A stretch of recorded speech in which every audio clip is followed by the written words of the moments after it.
ഇതുപോലെ വലിയ സ്റ്റാർ ഹോട്ടലിലൊക്കെ വന്ന് ഇതുപോലുള്ള നല്ല സാധനങ്ങളൊക്കെ നീ കുടിക്കാനും ശീലിച്ചു. അല്ല, നിനക്കൊന്ന് തീരെ നാണം.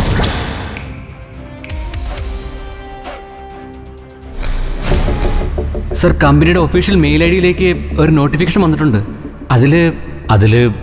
അതിലെന്താ? നമ്മുടെ കമ്പനിയുടെ ഓണർഷിപ്പ് കൈമാറ്റം ചെയ്യപ്പെട്ടു സർ.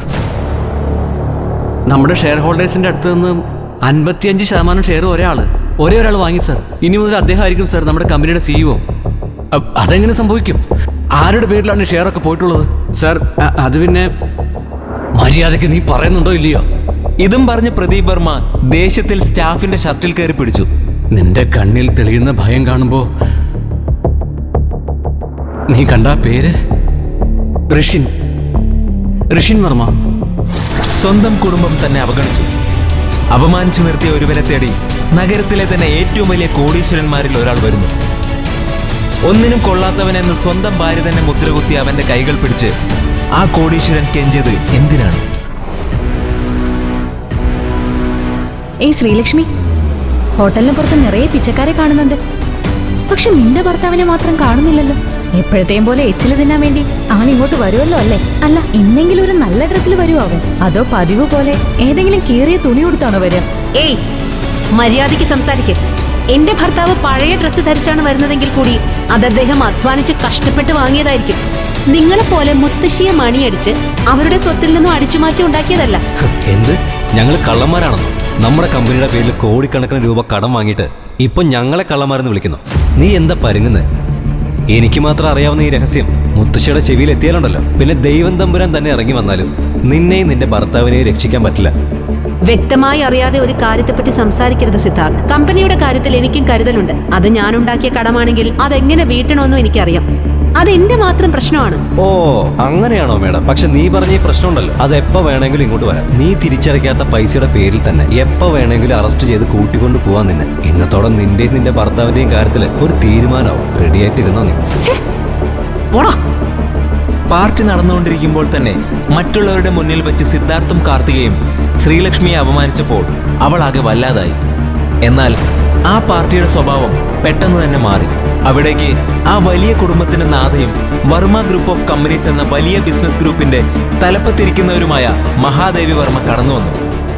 മഹാദേവി വർമ്മ കഴിഞ്ഞ 15 വർഷമായി ഒറ്റയ്ക്ക് നിന്നുകൊണ്ട് തന്നെ ഒരു വലിയ ബിസിനസ് സാമ്രാജ്യം തന്നെ കെട്ടിപ്പടുത്ത ഒരു പവർഫുൾ വുമൺ. താൻ കെട്ടിപ്പടുത്ത സാമ്രാജ്യം കൊണ്ട് തന്നെ തൻ്റെ കുടുംബത്തിലെ ഓരോ അംഗങ്ങളെയും മികച്ച ബിസിനസ്സുകാരായി അവർ മാറ്റിയിട്ടുണ്ട്. മഹാദേവി വർമ്മയ്ക്ക് ശേഷം ആ സ്ഥാനത്തേക്ക് താൻ വരണമെന്നാണ് സിദ്ധാർത്ഥിന്റെ ലക്ഷ്യം. അതുകൊണ്ട് തന്നെ മഹാദേവി വർമ്മയെ പ്രീതിപ്പെടുത്താൻ അവൻ എപ്പോഴും ശ്രമിക്കുമായിരുന്നു. കുടുംബത്തിലെ മറ്റ് അംഗങ്ങളെല്ലാം തന്നെ പണത്തിനു വേണ്ടി മറ്റു കോടീശ്വര കുടുംബങ്ങളിൽ നിന്നും വിവാഹം കഴിച്ചപ്പോൾ ശ്രീലക്ഷ്മി മാത്രമാണ് യഥാർത്ഥ സ്നേഹം തേടിപ്പോയത്. അതുകൊണ്ട് തന്നെ ഋഷിൻ എന്ന ഒരു സാധാരണക്കാരനെ അവൾ സ്നേഹിച്ച് കല്യാണം കഴിച്ചു. ഇതുമൂലം അന്ന് മുതൽ കുടുംബത്തിൽ നിന്നും തന്നെ പല അപമാനങ്ങളും അവൾക്ക് സഹിക്കേണ്ടി വന്നു. അതേസമയം ശ്രീലക്ഷ്മി മറ്റൊരു വഴിയിൽ നല്ലൊരു ബിസിനസ് ചെയ്ത് കൈ നിറയെ സമ്പാദിക്കാൻ തുടങ്ങിയിരുന്നു. ഋഷിനാണെങ്കിൽ സ്വന്തമായി ബിസിനസ് ചെയ്ത് മാത്രമേ സമ്പാദിക്കുകയുള്ളൂ എന്ന് ഉറപ്പിച്ച് തുടർ തോൽവികൾ ഏറ്റുവാങ്ങുകയായിരുന്നു. അത് ഋഷിനിൽ വല്ലാത്തൊരു അപകർഷതാബോധം സൃഷ്ടിച്ചിരുന്നു. ക്രമേണ ശ്രീലക്ഷ്മിക്കും ഋഷിനോട് ഒരു അതൃപ്തി തോന്നി തുടങ്ങിയിരുന്നു. എന്നാൽ ഇത് മുതലെടുത്തുകൊണ്ട് ശ്രീലക്ഷ്മിയെയും ഋഷിനെയും പിരിക്കാൻ ശ്രീലക്ഷ്മിയുടെ കുടുംബത്തിനകത്ത് നിന്ന് തന്നെ ശ്രമങ്ങളുണ്ടായി. എന്നാൽ ശ്രീലക്ഷ്മി ഋഷിനെ അങ്ങനെ വിട്ടുകൊടുക്കാൻ തയ്യാറായിരുന്നില്ല. ഇന്ന് മഹാദേവി വർമ്മയുടെ പിറന്നാളാണ്. എല്ലാ വർഷവും കുടുംബാംഗങ്ങൾ ഒന്നിച്ചുകൂടി മഹാദേവി വർമ്മയുടെ പിറന്നാൾ ആഘോഷിക്കുന്നത് പതിവാണ്. പാർട്ടിക്കിടെ മഹാദേവി വർമ്മ സംസാരിക്കാൻ ആരംഭിച്ചു. എന്റെ പിറന്നാൾ ആഘോഷിക്കാൻ വേണ്ടി എല്ലാ വർഷവും നിങ്ങളെല്ലാവരും ഒന്നിച്ചുകൂടുന്നത് എനിക്ക് വളരെയധികം സന്തോഷമുള്ള കാര്യമാണ്. ഇന്നത്തെ ദിവസത്തിന്റെ പ്രത്യേകത എന്റെ ബർത്ത്ഡേ പാർട്ടി എന്നത് മാത്രമല്ല, അതിന്റെ കൂടെ തന്നെ ഒരു പ്രധാനപ്പെട്ട വാർത്ത നിങ്ങൾ എല്ലാവരെയും കാത്തിരിക്കുന്നുണ്ട്. എന്നാൽ അത് പറയുന്നതിന് മുമ്പായി നിങ്ങൾ എല്ലാവരും നന്നായി പാർട്ടി എൻജോയ് ചെയ്യുകയും ഭക്ഷണം കഴിക്കുകയും ചെയ്യും. മഹാദേവി വർമ്മ സംസാരിച്ചുകൊണ്ടിരിക്കുമ്പോഴായിരുന്നു അവസാനത്തെ അതിഥി എന്നോണം ഋഷിൻ അവിടേക്ക് ഓടിക്കിതച്ചുകൊണ്ട് വന്നത്. ഋഷിൻ, വലിയ വലിയ ബിസിനസ്സുകാരൊക്കെ നേരത്തിന് ഇവിടെ എത്തി. എന്നാൽ വീട്ടിൽ വെറുതെ ഇരുന്ന് ഭക്ഷണം കഴിക്കുക മാത്രം ചെയ്യുന്ന നീ എന്താണ് ഇത്രയും ലേറ്റായി വരുന്നത്? 4 കാശ് സമ്പാദിക്കാനുള്ള മിടുക്കില്ല നിനക്കെന്നത് ഞങ്ങൾക്കറിയായിരുന്നു. പക്ഷെ മുതിർന്നവരെ ബഹുമാനിക്കാനും നിനക്കറിയില്ല എന്ന കാര്യം ഞങ്ങൾക്കറിയില്ലായിരുന്നു. അങ്ങനെയല്ല മുത്തശ്ശി. നിന്റെ എക്സ്പ്ലനേഷൻ ഇവിടെ ആവശ്യമില്ല. പോയിക്കോ. മഹാദേവി വർമ്മ മുഖത്തടിച്ചതുപോലെയാണ് അത് പറഞ്ഞത്. ഡാ അതൊക്കെ തന്നെ അവൻ്റെ ഒരു ചീഞ്ഞ ഗിഫ്റ്റ്. പടാ. ശ്രീലക്ഷ്മിയുടെ കുടുംബാംഗങ്ങൾ ശ്രീലക്ഷ്മിയെയും ഋഷിനെയും നോക്കി കളിയാക്കി ചിരിക്കാൻ തുടങ്ങി. Okay, come on, let's begin to party. ഇത് പറഞ്ഞ മഹാദേവി വർമ്മ വേദിയിൽ നിന്നും താഴേക്കിറങ്ങി. ഋഷിൻ ഇതേ സമയം ശ്രീലക്ഷ്മിയുടെ അടുത്തേക്ക് ചെന്നു. സോറി ശ്രീലക്ഷ്മി, ഒരു പ്രധാനപ്പെട്ട ബിസിനസ് മീറ്റിങ്ങിന് പോകാനുണ്ടായിരുന്നു. വേണ്ട ഋഷിൻ, എക്സ്ക്യൂസ് ഒന്നും വേണ്ട. ഞാൻ വല്ലാത്തൊരു മാനസികാവസ്ഥയിലാണ് ഉള്ളത്. നമുക്ക് വേണ്ടി ഞാൻ റിസ്ക് എടുത്ത് വാങ്ങിയ ആ ലോണിന്റെ കാര്യം എങ്ങനെയോ സിദ്ധാർത്ഥ അറിഞ്ഞു. അവൻ മുത്തശ്ശിയുടെ മുന്നിൽ വെച്ച് നമ്മളെ അപമാനിക്കാൻ എന്തോ ഒന്ന് പ്ലാൻ ചെയ്തിട്ടുണ്ട്. എന്റെ കയ്യിൽ മറ്റൊന്നും ഉണ്ടായിരുന്നില്ലെങ്കിലും കുറച്ച് അഭിമാനം ബാക്കിയുണ്ടായിരുന്നു. ഇപ്പോ അതും കൂടെ നഷ്ടമാവാൻ പോകുന്നു. ആരും ഇല്ലാത്തൊരു അനാഥയെ പോലെയാണ് ഞാനെന്നാ ഇപ്പൊ എനിക്ക് തോന്നുന്നത്. എല്ലാം അവസാനിക്കാൻ പോവുക. എന്താണ് ശ്രീലക്ഷ്മി നീയും ഇങ്ങനെ? എന്നാൽ ഋഷിൻ സംസാരിക്കുന്നത് കേൾക്കാൻ നിൽക്കാതെ തന്നെ ശ്രീലക്ഷ്മി അവിടെ നിന്നും എഴുന്നേറ്റ് പോയി. ശ്രീലക്ഷ്മിയുടെ മനസ്സ് നന്നായി വേദനിച്ചിട്ടുണ്ടെന്ന് ഋഷിക്ക് നന്നായി മനസ്സിലായിട്ടുണ്ടായിരുന്നു. എന്നോട് ക്ഷമിക്കൂ ശ്രീലക്ഷ്മി, ഞാൻ നിന്നെ ഒരുപാട് കഷ്ടപ്പെടുത്തുന്നുണ്ടെന്ന് എനിക്കറിയാം. പക്ഷെ ഇതെല്ലാം പെട്ടെന്ന് തന്നെ മാറും.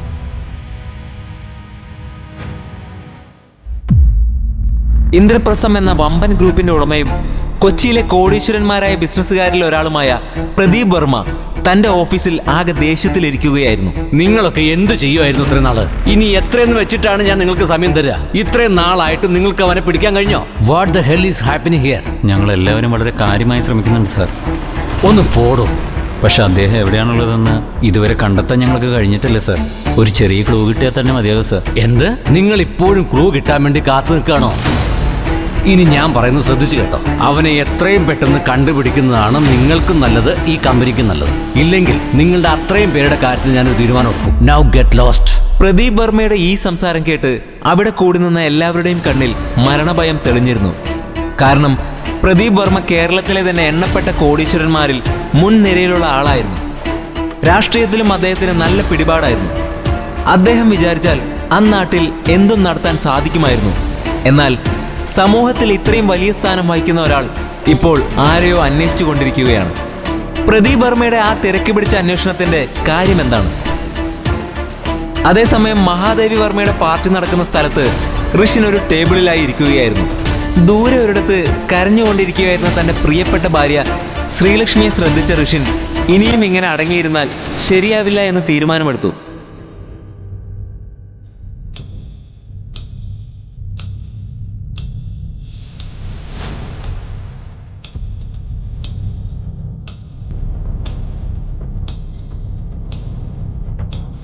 അടുത്ത കുറച്ച് മിനിറ്റുകൾക്കുള്ളിൽ ഋഷിന്റെ ഫോണിൽ നിന്നും പല പ്രധാനപ്പെട്ട ഡോക്യുമെന്റ്സും പ്രോസസ് ആവാൻ ആരംഭിച്ചു.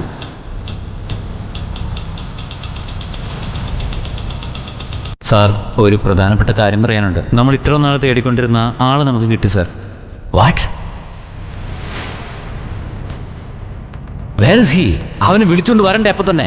സാർ, അദ്ദേഹത്തിന്റെ ലൊക്കേഷനാണ് ട്രേസ് ആയിക്കൊണ്ടിരിക്കുന്നത്. പെട്ടെന്ന് തന്നെ കണ്ടുപിടിക്കാൻ സാധിക്കും. പിന്നെ അദ്ദേഹത്തിന്റെ ബാങ്ക് അക്കൗണ്ട് കൂടെ ഇപ്പോൾ റീസെന്റ് ആയിട്ട് ആക്ടിവേറ്റ് ആയിട്ടുണ്ട്. തന്റെ സ്റ്റാഫുകൾ പറഞ്ഞത് കേട്ടിട്ടും പ്രദീപ് വർമ്മയ്ക്ക് ഇരിക്കപ്പൊറുതി ഉണ്ടായിരുന്നില്ല. അദ്ദേഹം ടെൻഷനോടെ അവരോട് കയർത്ത് സംസാരിച്ചുകൊണ്ടിരുന്നു.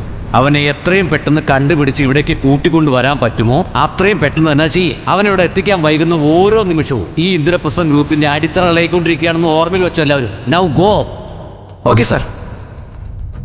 ഇതും പറഞ്ഞ ടെൻഷനോടെ ഒരു സിഗരറ്റ് എടുത്ത് പുകച്ചുകൊണ്ടിരിക്കുകയായിരുന്നു പ്രദീപ് വർമ്മ. അദ്ദേഹത്തെ ട്രേസ് ചെയ്തു സാർ.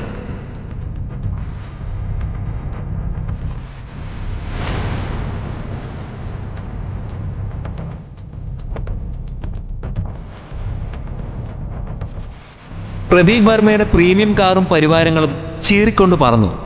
എന്നാൽ ഇത്രയും പ്രശ്നങ്ങൾക്ക് കാരണക്കാരനായ ഋഷിൻ ഒന്നും അറിയാത്ത പോലെ മഹാദേവി വർമ്മയുടെ പാർട്ടിയിൽ ഇരുന്നുകൊണ്ട് വൈൻ കുടിക്കുകയായിരുന്നു. അതുകണ്ട് സിദ്ധാർത്ഥും കാർത്തികയും അങ്ങോട്ട് വന്ന് ഋഷിനെ കളിയാക്കാൻ ആരംഭിച്ചു. എടാ ഋഷിൻ, ഏതോ മായവും മന്ത്രവും ചെയ്ത് ഞങ്ങളുടെ കുടുംബത്തിലൊരു പെണ്ണിനെ നീ കല്യാണം കഴിച്ചു. അവളുടെ ദയയില് ഇതുപോലെ വലിയ സ്റ്റാർ ഹോട്ടലിലൊക്കെ വന്ന് ഇതുപോലുള്ള നല്ല സാധനങ്ങളൊക്കെ നീ കുടിക്കാനും ശീലിച്ചു. അല്ല, നിനക്കൊന്നും തീരെ നാണമില്ലേ? ഇപ്പൊ നീ കുടിക്കുന്നതിനൊക്കെ നിന്നോട് തന്നെ ബില്ല് പേ ചെയ്യാൻ പറഞ്ഞ നീ എന്താ ചെയ്യാ? വേറെന്ത് ചെയ്യാ? ഇവന്റെ ഭാര്യയല്ലേ ആ ശ്രീലക്ഷ്മി. അവളുടെ മുന്നിൽ ഒരു നാണം ഇല്ലാതെ പോയി കൈ നീട്ടി നിന്ന് കാശ് ചോദിക്കും ഈ ഉളുപ്പില്ലാത്തവൻ. അത്തരം സീനൊന്നും ഇവിടെ നടക്കാൻ പോണില്ല. ഇവൻ പൈസ കടം വാങ്ങിയ ആൾക്കാരോട് ഇവൻ ഇവിടെ ഉള്ള കാര്യം ഞാൻ പറഞ്ഞിട്ടുണ്ട്. അവരേത് നിമിഷം വേണമെങ്കിലും ഇവിടെ വന്ന് നിന്നെ നിന്റെ ഭാര്യയും പട്ടിയെ തല്ലുന്ന പോലെ തല്ലി ഇവിടെ നിന്ന് എടുത്തോണ്ട് പോകും. ഇതും പറഞ്ഞ് കളിയാക്കി ചിരിച്ചുകൊണ്ട് സിദ്ധാർത്ഥും കാർത്തികയും അവിടെ നിന്ന് ചിരിച്ചുകൊണ്ട് നടന്നുപോയി. എന്നാൽ അതെല്ലാം കേട്ടിട്ടും ഋഷിൻ അല്പം പോലും ദേഷ്യപ്പെട്ടില്ല. അതേസമയം തന്നെ പാർട്ടിയുടെ തുടക്കത്തിൽ പറയാമെന്ന് പറഞ്ഞ ആ പ്രധാനപ്പെട്ട കാര്യം പറയാൻ വേണ്ടി മഹാദേവി വർമ്മ വേദിയിലേക്ക് വന്നു. നിങ്ങൾക്ക് എല്ലാവർക്കും നമ്മുടെ കുടുംബത്തിന്റെ പാരമ്പര്യത്തെ പറ്റി നന്നായി അറിയാം. ആ പാരമ്പര്യം എനിക്ക് ശേഷവും തുറന്നു പോകണമെന്ന് എനിക്ക് നിർബന്ധമുണ്ട്. അതുകൊണ്ട് തന്നെ പല വർഷങ്ങളായുള്ള എൻ്റെ പരിശ്രമത്തിന്റെ ഭാഗമായി ഇന്ദ്രപ്രസ്ഥം എന്ന വമ്പൻ ബിസിനസ് ഗ്രൂപ്പുമായി ഞാനൊരു പ്രോജക്റ്റ് സൈൻ ചെയ്തിട്ടുണ്ട്.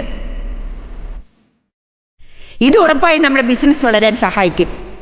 അതിൻ്റെ ഉറച്ച വിശ്വാസമാണ്. മഹാദേവി വർമ്മ പറഞ്ഞത് അവിടെയുള്ള എല്ലാവരും ആശ്ചര്യത്തോടെയാണ് കേട്ടിരുന്നത്. ഹലോ, നിങ്ങളൊക്കെ ആരാ? ഞങ്ങൾക്ക് ആവശ്യം ഋഷിനെയാ. ആളിവിടെ ഉണ്ടെന്നറിഞ്ഞു, അതാണ് ഇങ്ങോട്ട് തേടി വന്നത്. മുത്തശ്ശി, ആ ഋഷിൻ ഒരു ക്രിമിനൽ ആണോ എന്ന് സംശയമുണ്ട്. അതെയോ? നീ തീർന്നടാ, നീ തീർന്നു. ദാ പിടിച്ചോ ആ പട്ടിയെ. ഋഷിൻ ഇരിക്കുന്ന സ്ഥലം സിദ്ധാർത്ഥ് ബോഡി ഗാർഡുകൾക്ക് കൈനീട്ടി കാണിച്ചു കൊടുത്തതും ബോഡി ഗാർഡ്സ് ഇരുവശത്തേക്കും വഴിമാറുകയും അവരുടെ പിറകിൽ നിന്നും പ്രദീപ് വർമ്മ മുന്നിലേക്ക് വരികയും ചെയ്തു.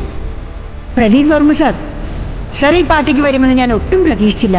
ഇപ്പോ വളരെ കുറച്ച് നിമിഷങ്ങൾക്ക് മുമ്പാണ് നമ്മുടെ 2 കമ്പനികൾ തമ്മിൽ നടന്ന ആ ഡീലിനെ പറ്റി ഞാൻ ഇവിടെ അനൗൺസ് ചെയ്തത്. അതിനുള്ളിൽ സാർ ഇവിടെ എത്തിയോ? ഈ ദിവസം ഞങ്ങൾ ആരും മറക്കില്ല. നിങ്ങൾ എന്നെ തെറ്റിദ്ധരിച്ചിരിക്കുകയാണ് മഹാദേവി. ഞാൻ ഇവിടെ വന്ന് നിങ്ങളെ കാണാനോ ഈ പാർട്ടിയിൽ പങ്കെടുക്കാനോ അല്ല. ഞാൻ തേടി വന്ന് ഋഷിനെയാണ്. ഋഷിനെ മാത്രം. എന്താ സാർ പറയുന്നത്? ഋഷിനെ സാർ എന്തിനാണ് തേടി വന്നത്? എനിക്ക് അപ്പോഴേ തോന്നി അവനെന്തോ വലിയ കുഴപ്പമുണ്ടാക്കിയിട്ടുണ്ടെന്ന്. നിങ്ങൾ അവനെ കൂട്ടിയിട്ട് പോയി എന്ത് വേണമെങ്കിലും ചെയ്തോ സാർ. മഹാദേവി വർമ്മ സംസാരിച്ചത് മതി എന്ന അർത്ഥത്തിൽ പ്രദീപ് വർമ്മ അവരോട് മിണ്ടാതിരിക്കാൻ ആംഗ്യം കാണിച്ചു.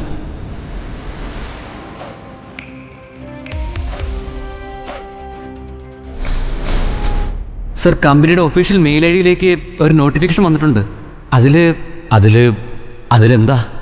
നമ്മുടെ കമ്പനിയുടെ ഓണർഷിപ്പ് കൈമാറ്റം ചെയ്യപ്പെട്ടു സർ. നമ്മുടെ ഷെയർ ഹോൾഡേഴ്സിൻ്റെ അടുത്ത് നിന്ന് 55% ഷെയർ ഒരേ ഒരാൾ വാങ്ങി സർ. ഇനി മുതൽ അദ്ദേഹം ആയിരിക്കും സർ നമ്മുടെ കമ്പനിയുടെ CEO. അതെങ്ങനെ സംഭവിക്കും? ആരുടെ പേരിലാണ് ഷെയറൊക്കെ പോയിട്ടുള്ളത്? സർ, അത് പിന്നെ മര്യാദയ്ക്ക് നീ പറയുന്നുണ്ടോ ഇല്ലയോ? ഇതും പറഞ്ഞ് പ്രദീപ് വർമ്മ ദേഷ്യത്തിൽ സ്റ്റാഫിന്റെ ഷർട്ടിൽ കയറി പിടിച്ചു. നിന്റെ കണ്ണിൽ തെളിയുന്ന ഭയം കാണുമ്പോ നീ കണ്ട പേര് ഋഷിൻ വർമ്മ.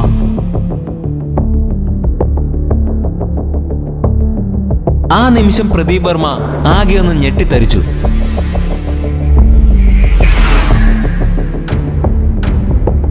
വർഷങ്ങൾക്ക് ശേഷം ഋഷിനെ നേരിൽ കണ്ട പ്രദീപ് വർമ്മയ്ക്ക് തന്റെ ശരീരമാകെ വിറയ്ക്കുന്ന പോലെ തോന്നി. പ്രദീപ് വർമ്മ ഋഷിന്റെ കൈകൾ പിടിച്ച് ബഹുമാനത്തോടെ ഒന്ന് ചുംബിച്ചു. ഇത് കണ്ടതും മഹാദേവി വർമ്മയുടെ മുഴുവൻ കുടുംബവും ഞെട്ടിത്തരിച്ചു.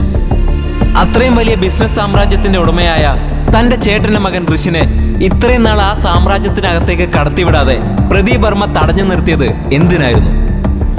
അങ്ങനെ അവൻ കയറി വന്നാൽ അത് ആ ബിസിനസ് സാമ്രാജ്യത്തിന്റെ അടിത്തറ ഇളകാൻ കാരണമാകുമെന്ന് പ്രദീപ് വർമ്മ ചിന്തിച്ചത് എന്തുകൊണ്ടായിരിക്കും? ഒരു പാവപ്പെട്ടവനായി അഭിനയിച്ച് തന്നെ സംബന്ധിച്ച രഹസ്യങ്ങളൊക്കെ തന്റെ ഭാര്യയിൽ നിന്ന് വരെ ഋഷിൻ മറച്ചു വെച്ചത് എന്തുകൊണ്ടായിരിക്കും?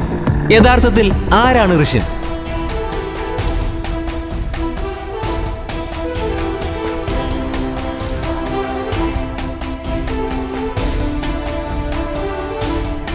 ഉദ്വേഗജനകമായ ഈ കഥയുടെ ബാക്കി അറിയണ്ടേ? ഈ കഥ തുടർന്ന് കേൾക്കുന്നതിനായി ഇപ്പോൾ തന്നെ പോക്കറ്റ് FM ആപ്പ് ഇൻസ്റ്റാൾ ചെയ്യൂ. Link in description.